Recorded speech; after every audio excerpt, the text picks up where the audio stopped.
right, welcome back to Boring Land. Nick here. Boring reviews. Chris. It is Boring Reviews, but they are now officially in Boring Land as they are watching Boring Reviews. See? So, today is a special day. Why? Because we are going to be reviewing the movie Andhadhun. Is that how you say it? I'm pretty sure. All right. I was first saying Andhadhun because I was just saying the three words. I just said to myself, Andhadhun. What No, Andhadhun, I'm pretty sure that's how you say it. This movie, I'm looking at some of the facts here. We have Ayushmann Khurrana, who plays Akash, the main character. Did a really good job. And it's directed by Sharon Roghaven. I just want to give them some shout outs because they did a fantastic job. So let's jump right in Andhadhun. This movie starts off with a blind piano player, and he's just trying to make it. He's very talented. He's got his own little place. He mentions how he pays basically nothing for that because he's disabled, that apartment he's living in, and he's just kind of surviving, doing gigs here and there. And then he gets hired by this famous kind of retired actor who had some big hits in the 70s and 80s, which is interesting because that actor, the footage they show from his old movies is actual footage from actual movies he was in. Yeah, I thought that was really cool. Yeah. I was like, oh, okay, that's kind of neat. Very, very clever. And I think all the footage they had in the different movies were all from one movie he was in, but he's been an actor for quite a long time. But quickly, he gets hired by him because he thinks he's awesome, play for my wife on our anniversary. He's trying to distract his wife. Oh, I can't, do the anniversary today. I'm sorry, I got to work. And then he's going to slip in with some flowers, and the piano player's going to come, and then... Smart. What happens after that? Well, up to this point in the movie, I'm watching it, and I'm like, I like the music, but this movie is kind of... I don't know where this movie is going. So I guess, he's going to be hooking up with one chick at the bar. Right. He's going to become... Sophie. A famous piano player and everything like that. And then the movie takes a complete different turn. And then he goes to Pramod's house for his personal private concerto, if you will, for his wife, as a surprise to his wife for their anniversary. And he knocks on the door, and his wife is surprised to see him there. And she lets him in, and while he's playing, she asks, are you completely blind? And he says, yes, I'm completely blind. Wink. And, no, spoilers! What are you talking about? Anyways, so how do I explain this part then? No, I'm just joking around. Oh, okay. Just go for it. All right. Anyways, so he's playing, and then you see from his vision, because at this time you find out as the watcher, he's not really blind. This is some sort of whatever artists do. He sees a dead body in the distance that he's not supposed to see. And that moment, he just keeps on playing the music, but you're like, what is this movie about now? How is he going to get out of this situation? He asks if he can use a restroom to obviously get a better look at the guy, goes past him, gets into the restroom, he's still acting blind in the restroom. Even though the door's closed, which was throwing me off, right? The what? The door was closed. When he goes in there, he closes the door, and he's still acting blind. That's what I was about to say. Right? At that moment, I'm like, why is he still acting blind? And then it pans over, and you see this guy with a gun in the bathroom waiting for him. I was like, oh. I was like, I would be freaking out at this moment. He surprisingly kept his cool the entire time, though, and got out of there. But, I mean, it only gets worse for this poor fella throughout this movie. And that's the thing about this movie. So that scene, I mean, you described it beautifully. But there's a lot going on there where from his point of view, we know what's going on. We know that there's a murder that happened that wasn't supposed to happen. And you find out later on in the movie that there was more to that. But there's a dead body, and he's put on the charade of being blind. Now, why does he act blind? I believe it's because near the beginning of the movie, he's narrating and he's saying that there are some advantages to being blind as a piano player, as an artist. You're able to focus in just on what you're doing and not anything else. So he puts in those contacts that blur his vision, which force him to be blind so that he can focus in on his craft. Was there some of that maybe people will feel bad for me and give me some jobs? Sure, there's probably some of that into the thinking. Maybe not. That's kind of how I was interpreting it. But I mean, he says himself it was an experiment he did, but I'm sure, a blind pianist, let me get you a job. That makes sense. Yeah, lots of reasons why you want to give that person a job, especially when they're really good. But you're right. I mean, that's the crazy thing is he's sitting there and he's trying to keep his cool and he's thinking to himself, what's going on? This is not a normal situation. The one time I take a private concert, this is what happens. And then you're right. When he's in the bathroom, I know for myself, I don't know if I would have been able to keep the jig going on, so to speak. I would have just said, okay, don't shoot me. I'm not going to say anything. I would have freaked out because I would have figured as soon as I got into the restroom. I mean, I'm not looking around. I would have gotten into the restroom like, oh my gosh. And then I would have looked and would have like, oh, just kidding. I can't see. Just knocked over the door. I would have been killed. I mean, you think that he's okay at that time, and I was like, is he going to go report to the police? What is he just going to go home? Is he going to leave? I mean, he can literally do anything at this point. He just wants to get out of there first. But he decides to go to the police, and you're like, okay, great. Like, it's going to be a little uncomfortable for him to be like, I act like I'm blind, but I'm not really blind. Like, I can see everything. And then as he says, I want to report a murder, in comes the gunman from the restroom that was having the affair with Pramod's wife. And you're like, oh, man, he's the chief of police. And he knows. He's like, wait, this guy was just at Your name's Simmi? Simmi's house? Yeah, he's just at Simmi's house. And he's reporting a murder, and he's blind. And so he tests him and everything. It's crazy. It's intense. And I mean, this movie is the quintessential embodiment of the plot thickens. It just continues to thicken. And I think that was the most enjoyable part about watching this movie is, holy cow, what's going to happen next? Now, if I didn't watch the trailer, I really would have been in for a ride. The trailer, I'm not sure if you had a chance to see it. We reacted to it. I think me and Jody did. In the trailer, you see kind of this whole murder thing, and you don't have any clue that he's not blind until the very, very end when he asks her, is there a picture on the back of that rickshaw, the cab, and she looks at him. That's the very last part of the trailer where, in the reaction, me and Jody were saying, is he actually not blind? I felt like that made the movie for me, not knowing that. I loved going into this movie completely blind, if you will. Now, I guess you could have also said that he just he's so good at being blind he can use his senses like Daredevil, but it kind of gave it away in the trailer. But if I did not see the trailer at all, this movie still would have confused me even more, but that was the enjoyable aspect. There were some crazy scenes in the movie, so obviously this is fully spoiler. This overall, I loved this movie. I really did. It was really good. The acting was fantastic. The suspense was super high. I would no way in any way call this a horror film, but this is definitely a suspense thriller in my opinion. Suspense psychological thriller maybe with horror aspects to it. Especially when you bring in the doctor and the sketchy people. Those people. And they just want to sell those organs. That was the other thing. I thought he was safe. Man. I was like, how's he going to get out of this? And that dude was such a piece of garbage, too. I mean, it's like, we'll get more money for doing good. You don't need to take both of them. The other guy's like, please, just one. I was like, okay, at least he has some. You have no idea what kind of money we'll get for this. Some of the guy's like, no, two. We'll just dump his body on the tracks. And you're like, how many times has he done this? Like, is this just everybody in this little corner dying to make whatever they can to make money, which I think was also the big overarching theme in the movie is, what you will do to survive and achieve your goals. And, also at the same time for him, what price is he willing to pay for fame? Yeah, and, he's going to different lengths. You can never get comfortable with this movie. That's the whole thing. Mm-mm. Whenever you get comfortable, like he gets to the hospital clinic, like, okay, he's going to be able to rest for a second. He just got knocked out, and he really is blind now because going backwards, Simmi comes to his house to try to take care of the situation to see if he's blind or not. She realizes he's not blind, and so she makes him blind with the candy she gives him or whatever. I mean, all this is jacked up, and then he's really mad because now I really can't see. You think he's safe in the clinic, but no, he's not safe. These guys want to sell his organs. He's not really in a clinic. And now, this is what's awesome about this movie, is this character, and the actor does a great job. Akash here, he is in a situation where he really is blind. Level of intensity and fear rise even more because now he's got to go around this crazy world with these crazy people. And luckily for him, he adapts pretty well. He adapts really well.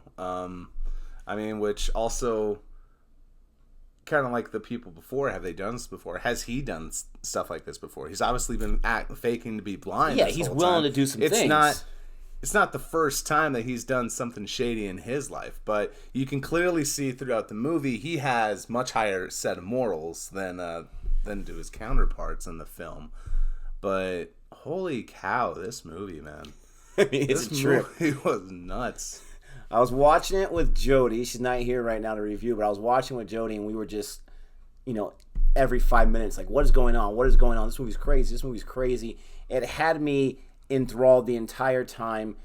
For me, probably the most cringeworthy scene, for me at least, is when she dumps the old lady over the banister.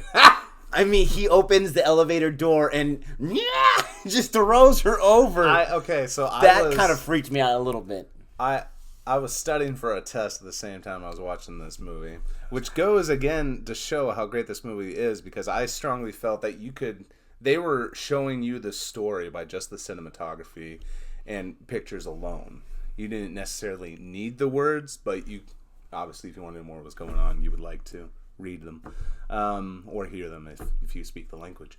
But either way, I wasn't really paying attention, and I looked up for a brief second, and I see this old lady being talking. I'm like, what is happening in this movie? Because I thought it was, like you said, I thought it was safe. I was like, okay, he's safe from the cops. He's going back like, we're okay. No, she's gone. I'm like, okay, I got to pay attention more to this movie now, and it was... Every character in this movie was necessary. You have the private investigator. That actor, he did a great job. Then you have his wife, who's willing to do anything to protect the marriage, willing to protect her husband, even though she knows he's a scumbag. And she's ruthless. And then you have, like I said, the shady doctor and all that kind of situation. But the one that really stood out for me was Simmi, the crazy lady who is willing to do whatever she can to protect herself. She wants to inherit that money that her husband had gained. She only been married to him for a few years. She was willing to lie to his daughter just to kind of keep the facade going. It's played by an actress named Taboo, which I thought was an interesting name for that character at least, but that's the actress's name. She did a fantastic job. Not only did she do a fantastic job, but she's a beautiful woman. Oh. So you can see why all these guys kind of fall for her. There's one point where her and Akash are tied up in a room, and she's trying to, she's very, very clever. She's trying to get out of it. And I'm thinking to myself, you know what, Akash, just make out with her. It's okay. You can trust her. You can't trust her. You can't trust her. She's crazy. I was not going with the right mind. I was like, man, she's going to kill you. Look how get pretty out of she there. is. Come on. No, man. She was nuts. Take off the blindfold immediately. She went right to work. Starts moving around and everything. She knew what she was doing. She was a survivor.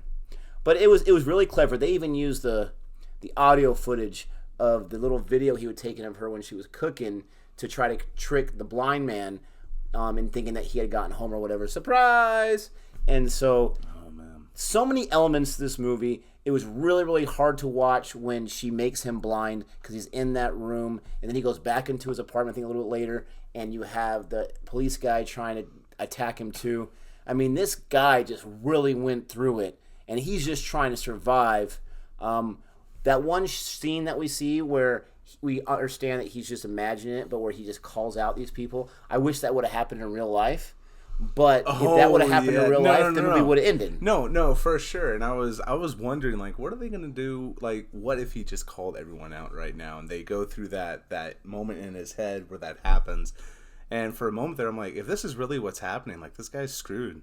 There's nothing they can do. Like, he's not going to convince this guy's the chief of police's, subordinates that he might, but he's guilty. Big risk. Huge risk. But, it was just all in his head. So, you go through it and you say, okay, he's not going to say anything. But after seeing what he played through, you're like, yeah, that's a better choice. Yeah, this fantastic movie. This movie, from what I hear from the comments, has won a whole bunch of awards. It came out last year. Huge hit. I can see why. I think it's like top 10 all-time Indian worldwide grosses. This movie was a huge hit, and I loved it. Like you said, the cinematography, fantastic. Really built on the suspense. The score was excellent for this type of movie where it wasn't over the top, but it was definitely instrumental. I even loved the little kid character out there trying to make money on his videos. I hated that kid. Made this. I hate him too, but he made the plot go forward. And then when Simmi just smacks him around, even though he's a kid, you don't feel 100% bad. No, it wasn't Simmi. It was Sophie. It was Sophie. Yeah. Right. She smacked me. I was like, good. I hate that little kid. Simmi just because anytime they showed the background or they showed the outside of the apartment, you'd hear those stupid little flip flops. Like, come, lady. Where's my money? Like, seriously, dude? Come on. Kid was a jerk. He deserved to be slapped. Slap him again. So, let's talk about some of the issues I have with this movie. Not too many. One, I'm not sure what it is, but it's all about these animals and the CGI. That rabbit CGI at the very beginning. Are rabbits that big in India? I don't know. I mean, that thing was a jackrabbit. That thing was huge, though. But that thing, I first was watching this, and I was talking to my wife, like, are we watching Peter Rabbit or something? Because he's just going around the garden, and you have McGruthers, or whatever his name is, trying to attack him. And then it just goes to the rest of the movie. You understand at the very end what that scene's about. But I was like, man, that rabbit is really, really bad CGI. Even though animals may not be able to be used in movies, let's get some better CGI, or just not have the rabbit in the scene whatsoever. Maybe the farmer's just crazy and he's losing his mind. I have no idea, but man, that was not my favorite. That was the very beginning, takes you out, but luckily the rest of the movie brought me back in. I feel like the rabbit was a last-minute call, because it could have been better. I just don't think I feel like it was out of place. It was like I was now watching Alice in Wonderland, which I hate those movies. But with the level of CGI going through there, but I mean, at least it took out Simmi, so that's cool with me. Yeah, I mean that's true. You do need to have the farmer shoot it so that he can save the day, so to speak. So that makes sense.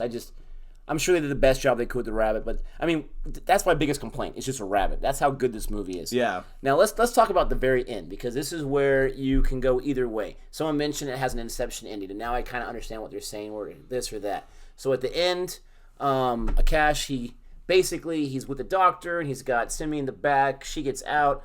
The doctor gets attacked in the car. They're tussling around. Shotgun goes off. Akash survives. And you're wondering about his eyesight. And he was told by the doctor that her cataracts may help him out. We can look at that later on when we sell her organs, because she's got some really expensive organs going on in there with an expensive type of blood. And then you flash forward 2 years, and he's still rocking the blind thing. He's in a different place. Sophie finds him, which I really like that, because I liked their love connection, as brief as it was. They reconnect. You can tell she's still mad, but she's able to talk to him. And at the very, very end, he's walking with his cane, his walking stick, and his blind stick, and he sees a can, and he hits it with a stick. And so that makes us think, okay, he got his eyesight back. Maybe he stole the cataracts from what's-her-face. Maybe he sold her organs to survive and get further on so he can get out of town or whatever. What was your interpretation? I think that he got his eyesight back. What do you think? I don't think he did, because I watched that part again, and because I saw it briefly. It was towards the end of the movie, and so I was kind of going back into study mode. And I heard the can be hit, and I was like, wait, what was that? And so I rewound it, and I looked at it, and I was like, did he get his eyesight back? Because that's what I was thinking that they were trying to show. And it's just really quick. I mean, he's just kind of walking, and then boom, whatever, he hits it. But I don't know. I don't see him hit the can with the stick beforehand, and then he's like, oh, I've gotten really good at being blind, and so I hit it. I took it as, this guy, he learned a few things from that situation. Like I said, he adapts well. He adapted very quickly with that doctor to get them on his side to try to go after the rich people. And so I see him not as a bad guy, but as learning a little bit from that situation, and he definitely got those eyes. If he didn't sell the organs, fine, but he definitely got those eyes. She blew up. And that's what Jody was saying, but maybe the eyes were protected somehow. It's possible. I mean, at that point... Maybe he got one of the cataracts from one of his eyes. Who knows? Well, I mean, at that point, his moral dilemma of, am I going to kill somebody so I can have an easier life, is over, because she kills herself. So at that point... But, I mean, he's still blind. He would have had... I mean, could you imagine the kind of logistics it would take for him to be like... There's a lot of logistics. Find the car. Maybe the farmer felt so bad for accidentally shooting her. Well, he didn't shoot her. He shot the rabbit. No, I know, but it bounced off, right? It went for the rabbit. It bounced off the little sign. Oh, is that what happened? Yeah. But still, I mean, he was somewhat responsible. I'm not saying he committed murder. Yeah, no. But I can see him, Akash, going to wherever the other doctor was going to go. Maybe he remembered and saying, hey, you can have these organs for free. Just perform this surgery for me. I have no idea. But anything could happen. It's up to interpretation. Let us know in the comment section what you think happened. So let's go ahead and get into a grade here. What grade do you give Andhadhun? Andhadhun deserves... This should be pretty easy. That was a really good movie. I'm going to say it deserves an A. It deserves an A. Solid A? Solid A. Any specific reasons why besides what we've already said? I don't know. It's just what my gut feeling is at the moment. Is an A. Like, I feel like an A plus would be too much. Like, I'm trying too hard to say how good this movie was. This was a great movie. This was a good movie, and an A rating is still a good rating. So I'm gonna give it an A. Fair enough. Sometimes grades speak for themselves. I'm gonna go just a little bit lower, but still in the same realm. I'm gonna give it an A minus, and I agree. A plus. No, I don't think it's an A plus. I think there's some pacing issues. There's some small elements here and there that kind of took me out. Maybe a little bit of the. And I get this whole movie's thing was crazy thing after crazy thing, but maybe just a little bit too much of that, but still a fantastically made movie, fantastic plot lines that are embedded in there, great mystery, way different than your typical murder mystery or thriller type situation, very, very original. Yeah. But an A minus is still a very, very high grade for myself, and that's what it's getting. We know you all loved it, you requested it. Hopefully you enjoyed our review. If you did, go ahead and give us a thumbs up and consider subscribing. Yeah, subscribing, hitting that bell if you feel like doing that, and leave us a few comments. And until next time.